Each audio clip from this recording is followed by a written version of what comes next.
arribar fins aquí. Perquè juguen i es diverteixen com nens. Perquè són un equip, tots per un i un per tots. Perquè no hi ha secret, només talent i esforç.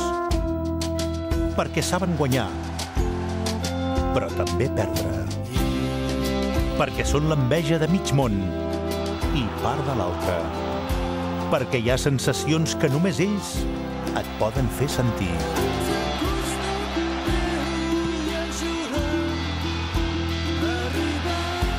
Potser per això el Barça segueix sent el millor club del món. Gràcies, Barça. Felicitats, campió.